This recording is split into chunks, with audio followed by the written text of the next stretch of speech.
ಆತ್ಮೀಯ ವಿದ್ಯಾರ್ಥಿಗಳೇ, ನಮಸ್ತೆ ನಮಸ್ತೆ ನಮಸ್ತೆ. ಪ್ರತಿದಿನ ನ್ಯೂಸ್ ಪೇಪರ್ಗಳಲ್ಲಿ ಭಾಳಷ್ಟು ವಿಷಯಗಳನ್ನು ಚರ್ಚೆ ಮಾಡ್ತಾರೆ. ಆ ವಿಷಯಗಳು ಮುಂದಿನ ಸ್ಪರ್ಧಾರ್ಥಿಗಳಿಗೆ, ಫ್ಯೂಚರಲ್ಲಿ ಕನಸು ಕಂಡವರಿಗೆ ಹೆಲ್ಪ್ ಆಗ್ತವೆ. ಅಂತಹ ವಿಷಯಗಳನ್ನು ಫೈಂಡ್ ಔಟ್ ಮಾಡಿ ನಾನು ಇಲ್ಲಿ ಚರ್ಚೆ ಮಾಡಿದ್ದೇನೆ.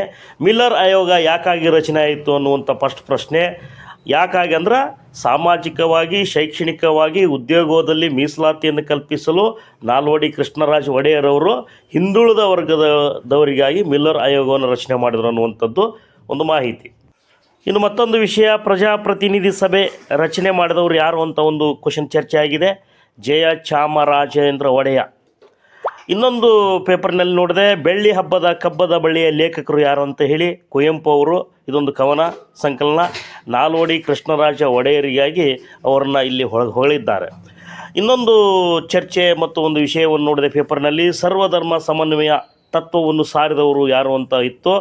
ಪರಮಹಂಸರು ಮತ್ತು Swami Vivekananda. Ground penetrating radar ಎಂದರೇನು?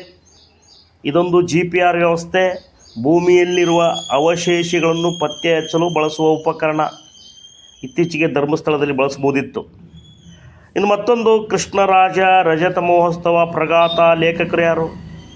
ಇದರ ಲೇಖಕರು BM ಶ್ರೀಕಂಠಯ್ಯ ಅವರು. ಇದು ಕೃಷ್ಣರಾಜ ಒಡೆಯರಿಗೆ ಸಂಬಂಧಪಟ್ಟಂತಹ ಮಾಹಿತಿಯನ್ನು ಒದಗಿಸುತ್ತದೆ.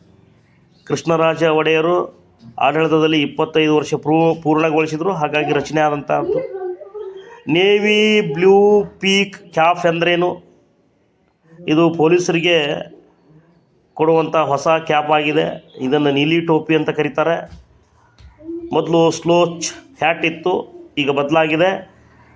ಕರ್ನಾಟಕ ಸರ್ಕಾರ, ಸಿದ್ದರಾಮಯ್ಯನ ಸರ್ಕಾರ ಇದನ್ನು ಬದಲಾಯಿಸಿದ್ದಾರೆ. ಇದು ತೆಲಂಗಾಣ ಮಾದರಿಯಾಗಿದೆ. ಇನ್ನು SC ಒಳ ಮೀಸಲಾತಿಯ ಸಮಿತಿಗಳು ಯಾವುವು ಅಂದ್ರೆ, ಸದಾಶಿವ ಆಯೋಗ ಸಮಿತಿ ರಚನೆ ಆಗಿತ್ತು, JC ಮಾಧುಸ್ವಾಮಿಯ ಸಮಿತಿ ರಚನೆ ಆಗಿತ್ತು, ನಾಗಮೋಹನ್ ದಾಸ್ ಆಯೋಗ ರಚನೆ ಆಯಿತು ಅನ್ನುವಂಥ ಮಾಹಿತಿ. ಮತ್ತೊಂದು ಪ್ರಶ್ನೆಗೆ ಹೋಗ್ತಾ ಇದ್ದೀನಿ. ರೋರ್ಕಿಲಾ ಉಕ್ಕು ಸ್ಥಾವರ ಎಲ್ಲಿದೆ? ಒಡಿಸ್ಸಾದಲ್ಲಿದೆ.